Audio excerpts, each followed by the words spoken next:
Welcome back to Brutalist Weekly, the channel where concrete isn't just a building material, it's a lifestyle choice.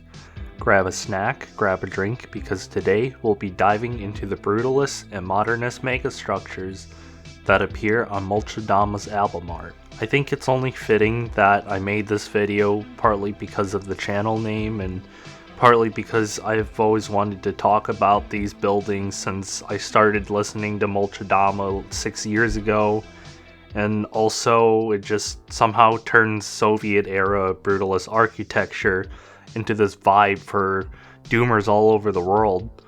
So let's get right into the stories behind these structures, the real buildings, the unbuilt proposals, and the monuments that look like they're about to unlock a leap-ball knowledge. The building featured on the album art from the roofs of our houses is actually the Ryugyong Hotel, a 330-meter, 105-story pyramidal structure rising over Pyongyang. In architecture terms, it's a landmark of the late 20th century futurist ambition. To me, it's just a building that's waiting for someone to put a beacon on top so I can get haste too. Its sharply tapered, triangular form gives it a commanding presence in the skyline, projecting both technological aspiration and a kind of monumental stillness. It's a rare structure that manages to look simultaneously visionary and deeply tired. Construction began in 1987 during a period when North Korea sought to demonstrate its modernity on the global stage. The program was ambitious: multiple luxury hotels, entertainment venues, and a revolving restaurant at the apex, because nothing says we're thriving like a building that spins. The project halted in 1992 after the collapse of the Soviet Union, triggering a national economic crisis. The unfinished concrete shell remained untouched for nearly 2 decades, during which it was quietly removed from official photographs, an architecture version of pretending your mistakes don't exist if you just crop them out. A major renovation began in 2008, led by the Egyptian firm Orascom. The focus was on the exterior, which was clad in reflective glass panels that dramatically altered its appearance. The result was a facade that looked sleek, contemporary, and almost functional, the architecture equivalent of covering up your ugly Minecraft build with stained glass. By 2011, the exterior was complete, and an opening was announced for 2012, but this opening did not occur. The building remains externally finished but internally unresolved, a megastructure permanently stuck in coming soon mode.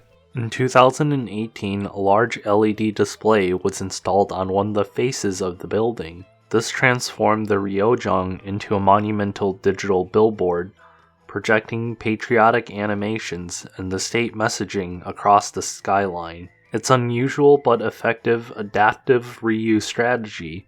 If you can't open a hotel, you can at least turn it into the world's most intimidating screensaver.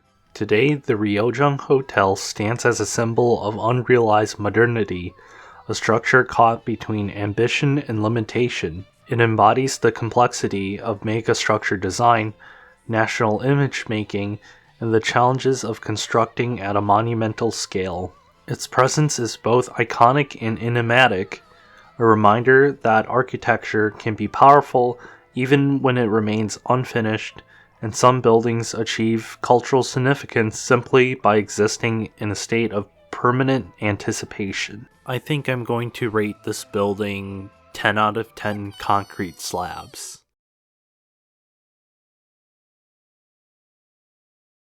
Hotel Panorama is a brutalist mountain hotel in Skierpie in the high terraces of Slovakia. Built between 1967 and 1970, it was designed by Czech architect Zdeněk Rihák as part of a push to turn the area into a premier ski resort for the 1970 World Ski Championships. From a distance, I think it looks like a concrete ship from High Fleet that miscalculated its landing and decided to roleplay as a ski hotel instead. The hotel was conceived in 1960s Czechoslovakia, where the state wanted Skierpie to become a showcase winter sports destination. Panorama was an architectural flex, a landmark high-rise that would signal modernity, engineering prowess, and the fact that skiers would not be supervised by a concrete overseer. It was completed in time for the 1970 World Ski Championships, immediately becoming a visual anchor for the resort, and unintentionally a recurring background character in promo shots, car ads, stamps, and tourism posters. This building kind of reminds me of some of the retro futuristic / cassette punk architecture from Blade Runner, where the buildings have a very boxy and angular quality to them. Architecturally, the Hotel Panorama is a late modernist brutalist experimentation. The building's most striking feature is its graded, winding facade. As it rises, the mass steeps forward, creating a pyramidal form with cascading balconies facing the mountain. It looks a bit like a ski jump that froze midair and someone decided to fill it with beds and minibars. The structure sits on 12 unevenly placed steel supports, with the main accommodation block and its core seemingly levitating above the valley. Above that, Ryugyong tucked in garages and service spaces, while the bar and public areas occupy the lower levels. This gives the whole object a sculptural hovering quality that it doesn't just sit on the landscape, it perches on the landscape. The design reflects the shift away from socialist realism into more expressive modernism, where the concrete isn't just a building material but a way to carve bold geometric silhouettes into the skyline. The Panorama did not arrive quietly. Its height and location in a conservation area sparked intense debate amongst architects and planners who questioned whether a multi-story brutalist tower belongs in a protected mountain environment. On one hand, it seemed as a symbol of progress in tourism development, and on the other as an alien object that dropped into a sensitive landscape. The result is a building that always feels slightly out of place, deliberately so. It doesn't blend with the terraces, it argues with them. The tension is part of why the hotel is so visually compelling today. It's not just a backdrop, it's a statement of man versus nature, and concrete versus trees and mountain. The hotel served guests for decades until it closed in 2008 for extensive renovation. The exterior was slightly altered through new cladding and finishes, but its iconic high-rise form was preserved while the lower hotel complex was expanded. It reopened with upgraded rooms, wellness facilities, and more polished hospitality, the Brutalist shell now containing a fully modern resort interior. So today you get this fascinating duality. Outside, a sculptural concrete born from late Czechoslovakian modernism. Inside, saunas, buffets, and wellness zones with mood lighting.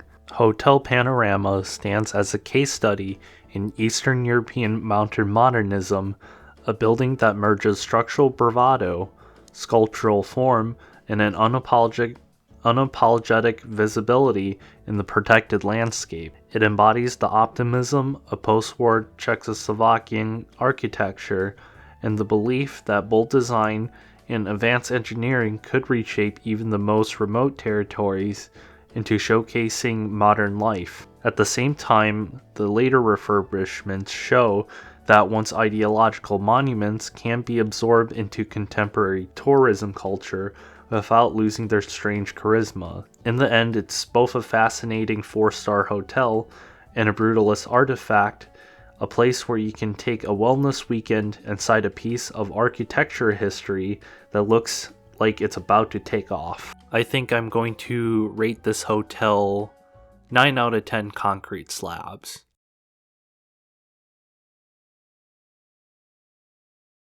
The monument to the party founding is a 50-meter granite and bronze megasculpture in Pyongyang, built in 1995 to commemorate the 50th anniversary of the Workers' Party in Korea. It consists of a hammer, sickle, and calligraphy brush held upright in a heroic pose, essentially the Workers' Party logo, but in 3D and large enough to be visible from space. Architecturally, it radiates the energy of a monument that wants you to know it has symbolism, a lot of symbolism, enough symbolism to make even the most patient tour guide say, yes, the off-color splotch on the statue means something. They all mean something. The monument stands on a 70-meter circular base, symbolizing 70 years of revolutionary struggle dating back to 1925. Around is a massive stone belt made of 216 blocks with an inner diameter of 42 meters, a numerical reference to Kim Jong-il's birthday of February 16th, 1942. This is one of the few monuments where the math homework is literally built into the architecture. The hammer, sickle, and brush rises 50 meters high, marking the 50th anniversary of the party's founding. The surrounding plaza spans 25,000 square meters, used for dances, mass gatherings, and occasional propaganda videos. The two enormous flag-shaped buildings flank the monument, spelling out 100 battles and 100 victories in giant red letters. Subtlety is definitely not the design vocabulary here. The monument sits on Munsu Street in the Taedonggang district, directly across the river from Munsu Hill Grand Monument. This alignment forms a symbolic axis across central Pyongyang, linking the founding of the party with the leadership cult of Kim Il-sung and Kim Jong-il. In other words, if Pyongyang was a giant ideological theme park, this would be one of the main rides. The monument placement ensures it appears on countless state photographs, postcards, and banknotes, including the 50 won note. Inside the circular belt are 3 bronze reliefs, each representing a different ideological theme, them being historical roots of the party, unity of the people under the party, and the party's vision for a progressive future. These reliefs are essentially the lore section of the monument, the DLC content for visitors who want the full narrative experience. The interior sculptures are also produced by Monsude Art Studios, whose works range from monumental propaganda to surprisingly tasteful export art. The monument to the party's founding is one of the most symbolically dense structures in Pyongyang. It embodies the Workers' Party's claim to eternal leadership, the unity of the 3 revolutionary classes, and the ideological continuity of the Kim dynasty.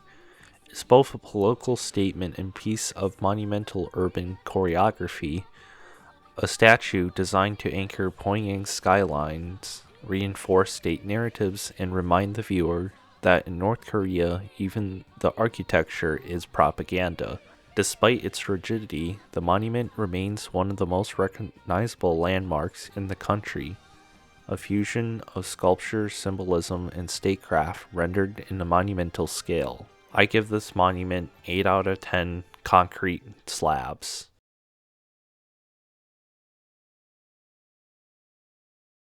The Palace of Water and Light was a 1940 design proposal by Italian engineer-architect Pier Luigi Nervi for the planned 1942 Universal Exposition in Rome. It was never built, which is tragic because the drawings make it look like a cathedral, a spaceship, and a ribcage all decided to collaborate. Even on paper, the building radiates that Nervi signature hyper-precise geometry, thin shell concrete drama, and the quiet confidence of someone who looked at reinforced concrete and said, yes, I can make this do ballet. The design featured a vast hyperbolic shell roof supported by a rhythmic forest of concrete ribs. It's the kind of structure that looks impossible until you remember Nervi was basically the final boss of structural engineering. The upper volume cantilevers outwards in a way that feels both elegant and slightly unsafe. It's like leaning over to check if you're impressed. Inside, the plan integrated reflected pools, cascading waterfalls, and carefully controlled natural illumination, turning the building into a literal performance of its title. It's a rare example of a pavilion that isn't just about displaying technology, it was the technology. The project was part of Mussolini's grand plan for E42, a world exposition meant to showcase Italy's technological and cultural prowess. Nervi's pavilion was intended to be a showstopper, a monumental hall celebrating, quite literally, water and light, the two most photogenic elements in architecture. Then World War II happened, the exposition was cancelled, and the Palace of Water and Light joined the long list of incredible things humanity almost built but didn't because history said no. Even though it was never built, the Palace of Water and Light remains one of Nervi's most fascinating works. It captures a moment when modernism, engineering bravado, and national spectacle collided, producing a design that feels futuristic even by today's standards. In the end, it only survives as a drawing, a monument that might have been, and a reminder that sometimes the most iconic buildings are the ones that never make it past the blueprint stage. I think this design proposal definitely gets an 11 out of 10 concrete slabs for me. And that's our tour through the architectural world of Molchat Doma, a landscape of unfinished hotels, mountain megastructures, ideological monuments, and the visionary designs that never made it past the blueprint stage. Each of these structures carry its own charisma. The Ryugyong Hotel, towering and unresolved, the Panorama Hotel, perched in the mountains like a brutalist watchtower, the monument to the party founding, where the symbolism is a sport, and Nervi's Palace of Water and Light, a masterpiece that only exists in drawing but still outshines half the buildings that actually got built. If you enjoyed this architecture deep dive, feel free to like and subscribe or just leave a comment telling me which cursed megastructure you want me to emotionally analyze next. This has been Brutalist Weekly, where the concrete is cold, the geometry sharp, and the lore is always deeper than you expect.